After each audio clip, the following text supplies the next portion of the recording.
everyone, welcome to Hearthstone Meta Hype. I'm Yuko100 with my friend Venga Dragon. What are we talking about today, Venga? Oh man, we were talking about some theory crafts, some decks. Which are your favorites? What are you excited for? That's what we're talking about. Yeah, so I'm excited for a lot of decks, obviously. I'm excited for all of the hero cards, but I want to talk about specifically, the three main decks that I'm most excited for. And the first one is going to be Big Spell Mage. Now, this is a deck that I thought was going to be okay with the this expansion, right? They came out with a couple of big spells. They came out with 2 cards that synergize with big spells, but it wasn't quite enough. I tried it out, played about 15 games. I think I went 7-8, so it wasn't terrible, but it didn't even reach the 50% win rate. It was a small sample size, but point is, it was just okay. But with this one, with this expansion, we are getting a 4-mana card that will draw us our 4 biggest cost spells, a 7, 8, 9, and 10 cost card. We are getting a 9 cost, a 7 cost, and a 10 cost spell. We are getting a hero that casts all of the spells we played that game, so it'll cast all of those big spells again. And we're getting another legendary card that draws us 2 spells. This is Belinda, and it swaps their costs with this minion stat. So you could potentially get 2, 5 cost spells, change them to 5 costs, and then also have really good stats and draw 2. I feel like this is going to be really, really good as long as the meta isn't too fast. What are your thoughts on this? I think it's hysterical, actually. The 4-mana card that gives you the setup, the hero power, the hero card, mass polymorph, which is just a complete nightmare that used to be in the game under Kazakis, remember? And it was. Oh yeah, with one of his spells that you could get. Yeah. I mean, it's just crazy, right? And of course, the most significant offering that was in there is just that total skill card there, the 9-mana cast, 20 mana worth of mage spells at enemy minions. Yes, at enemies, excuse me. So yes, Rune of the Archmage. What a high skill cap card that is. Very high skill cap. If you lose to it, you should have just gotten better, honestly. But okay, as much as I think that this is going to be a very random game, or a random deck, I think that it could also be fun. Like the 10-mana card at the end of your turn, cast another spell from your deck. It'll just cast a big spell. That's also random, but it's a 10-mana card. Like, you have to get to 10 mana to get there. You could, that's true, theoretically reduce the cost of these cards with Incanter's Flow or Siphon Mana, but that also kind of disrupts the synergy of the deck in the first place. There's a card that gains you armor based on how expensive a spell is when you draw it, because there's one that says draw spell. I don't remember the name. It was from the mini set, but it'll draw you a card or draw you a spell and you gain armor equal to its cost. If you reduce its cost, you reduce the armor you get. And some of the things have synergies if you have a spell that costs 5 or more. If you go Incanter's Flow, and let's just say you're running a 5-mana spell, let's just say, hypothetically, a Pexis Blast. You might not be, maybe you are, I'm not sure, but let's just say hypothetically, you're running a Pexis Blast, now it's 4 mana, which messes up the synergy. And you already have another card, the Shivering Sorceress, which is a 1-mana 2/2, reduce the cost of your highest cost spell in your hand by 1. So you already have a little bit of mana cheat, so you don't really need to mess it up. And Incanter's Flow being a 3-mana spell could mess up the synergy because it could be one of the random cards that you get cast from, the Iceblood Tower, which is the 10-mana card. So yeah, I don't think that you'd run a lot of cheap spells in here. I think it's going to be mostly minions and tempo until turn 5, and then you'll play some spells, but then after turn 7, that's when it's really going to get powerful. So as long as the meta's not too aggro, you should be able to survive long enough. And I think with the new hero cards, the game will last long enough for you to actually be able to play this deck successfully, is what I'm trying to say. I'm excited for it, dude. I am too, man. It's kind of cool because, Hearthstone should be fun. And I was joking a lot about the skill cap thing. Hearthstone should be fun because we could get bored of it really quickly or whatever. And it's always entertaining to just do this stuff or whatever. That's a good thing. But I always like big decks with these kind of effects. And one of the cards that I think you should mention also in this is Grand Finale. It's the 8-mana card. The one that has that creates the 8/8 elementals on the board. So it's some kind of big mage deck with elemental synergy. So this is going to be a pretty interesting deck to create and try out for sure. Yeah, there is also a new card coming out that is the Amplified Snow Fury. It's a 2-mana 2/3 elemental for mage. Your hero power costs 0 and freezes a target. So you could potentially play that the turn before Grand Finale to help you stall out, maybe turn 7, and then boom, turn 8. You can play Grand Finale and get a couple. I am not sure how good Grand Finale will be in this deck, because in my version of Big Mage, I couldn't also fit in elementals. I needed to just run cards that drew cards and gave me survivability. But who knows? Maybe somebody will be able to deck around elementals as well, and you'll be able to have big board swings. But the next deck I want to talk about is one that I'm personally very, very excited about. It's one that I played years ago. It's one that I took to the tryouts of my Hearthstone team at Irvine, and after winning most of my games with it, didn't end up making the team. And it is Thief Rogue. Obviously, it's a different Thief Rogue because the one I played was years ago and there are new cards now.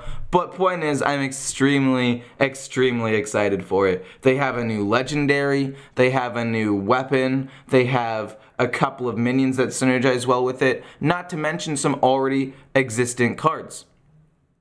So, I want to know what your thoughts on this are first, before I start raving about it. Yeah.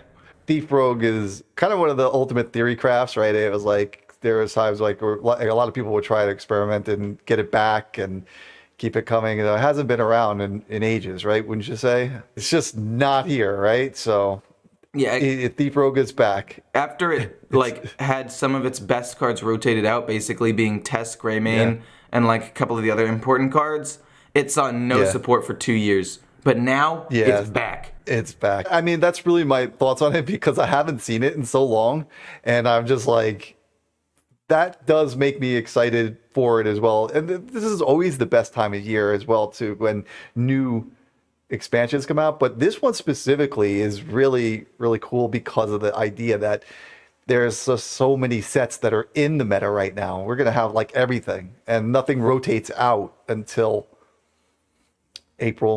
March, April. So we got a lot of cards to play with. So it's going to be fun. Yeah. I think it'll be April. When they all rotate out. It's not super important to this video, but that's when I predict it'll be. I think March is too soon. But anyway, I agree. In terms of cards specifically here, let's see how many cards specifically work with Thief Rogue. We've got Contraband Stash. Replay 5 cards from other classes you've played this game. So this is good for like a late game card after you've played a ton of cards from another class. Double Agent, if you're holding a card from another class, summon a copy of this, which is great. We have the Wild Paw Knoll. It's a 5-mana 4/5 rush, costs 1 less for each card you've added to your hand from another class, so that's pretty solid. Most of the time it'll probably be 3-ish mana by the time you want to play it. Reconnaissance, which is discover a Death Rattle minion from another class, and it costs 2 less. Then you have the new weapon, the Lobotomizer, which is honorable kill, get a copy of the top card in your opponent's deck. And then the legendary Karathine Fleet Runner, which is replace your minions in your hand and deck with ones from another class, and they cost 2 less. And then there are a couple of other cards. There's like Swashbuckler that already exists. There's the Parlay that switches one card from your deck and your opponent's deck. There's the card that changes a minion in your hand. I forgot exactly what it's called, but it's the one with the tasty fish on it or something that changes a card in your hand and your opponent's hand, actually. So it could be some sort of hand interaction counterplay to just a random pirate or something like that. So it already has a decent amount of support, and I'm very excited to try this out. I think it's going to probably be more of a aggro, stealthy, tempo-based build into trying to go for a mid and late game of playing some really big, randomly generated stuff from another class. That's what my prediction is, but I'm not entirely sure yet. Yeah, I think one of the cool things about it too is that it does tap into some of the older cards that are in there, like you said, Swashbuckler, and also Vanessa Van Cleef. Vanessa Van Cleef is the 2-mana 2/3, and that's the one that is the combo that adds a copy of the last card your opponent played to your hand. So there is a lot of support here for Thief Rogue. This is an exciting deck because, again, fun, Fun for you, maybe not so fun for your opponent, but you mentioned in the first part where you had talked about the way the big spell mage was. And one of the cool things is that you must survive. It's much like how people were saying that the Demon Hunter OTK was like, oh, what skill does it take? Well, there was a lot of skill because you had to stay alive. That was and determined to make the right decisions to get there. So Yeah. these decks do have that kind of skill cap where stay alive. How do you pull off all this crazy stuff and not manage to die? That's the key. And that's the exciting part. Are they going to be good or bad? This is what's up with this one. That's the question. I kind of agree with that, and you bring up the OTK Demon Hunter, and that was something that I was telling people for a long time. Like, yes, if you're really good at it, it can be kind of uninteractive and unfun, but it is still hard to play. Also, like Garrote Rogue. So I'm okay if there's a deck out there that's kind of strong, but it takes skill to play with it and survive with it. Like, the Rogue deck was very hard to play. Garrote Rogue, until it's even harder now after the nerf. I feel like Thief Rogue isn't going to feel as bad to lose to, though, because I don't know about you, but whenever I played against or as Thief Rogue, it was just a fun time. Nobody knew really what was going to happen. It was just a slightly below average deck that on Hearthstone Replay had like a 48-49% win rate, but I liked it. I had above a 50% win rate with it. It wasn't like meta breaking or anything, but it was still fun. And that's what I think this deck is going to turn out being. But the last deck I want to talk about is Freeze or Frost Shaman, whatever you want to call it. I think I'm going to call it Freeze Shaman. And that's because I think that, first of all, I think that the Barren Glacier was an underrated card. The 7-mana 6/6 Battlecry for each frost spell you've cast this game. Summon a 3/4 elemental that freezes. People were like, this is going to be too slow. But I think that this is not actually going to be too slow. It's going to be a very, very powerful turn 7 play. Maybe even turn 6 with a coin. Because of all of the new heroes that are coming out, a lot of them are 6, 7, or 8 mana. Which means that the game is probably going to last this long anyway, then boom, you play a ton of things. Not to mention the fact that you actually have some really good frost spells. Frostbite, which is just a 2 mana deal 3 damage. Not just deal 3. So it can go face if you want to be aggressive, but Honorable Kill is your opponent's next spell costs 2 more. So if you want to kill off a minion, it could slow down your opponent. You have a Glaciate, which is discover an 8 cost minion, summon it, and freeze it. So that's pretty good. It's just a 6 mana card to get you some tempo. Wind Chill, freeze a minion, draw a card. It's just a cycle that stalls your opponent. You have Snowball Fight, which I think is one of the better removals released this expansion, because it just could potentially freeze everything. And then you have the Sleep Breaker, which is add a Wind Chill, the 1 mana freeze a minion draw a card, to your hand, and it's a 3/2 elemental. Like, we got 1, 2, 3, 4 frost spells, another card that generates us more frost spells, another card that deals damage when you play frost spells, which synergizes very well with a 1-cost frost spell. And across the board, I'm excited. I really am. Yeah. Like, oh my gosh, I want it to be good. Yeah, well, the cool part about this too is when you look at things in this way, like the Freeze Shaman, right? We're looking at it right now. We were excited about Elemental Shaman a couple of expansions ago, and we were like, it's just not quite there. And then all of a sudden it became there. What you're looking at right here, though, with the way that the meta is set up and the way that they've designed the cards, they are definitely giving this archetype support. I mean, it's here already. Nobody's going to just like do that on their own. Like, it's not like, oh, let me come up with a Freeze Shaman and maybe it'll work. It looks like it's something that Hearthstone is pushing to build. And kind of interestingly, is that something that you want as a designer to have to make a Frost deck, or does that kind of make some sort of, monotony to the game, and the fact that Frost Shaman will be a thing because they made it a thing? I mean, I'm just wondering how that is going to play out. I'm excited for it too, but I'm just throwing that out there. Is there going to be too much Frost Shaman in the meta?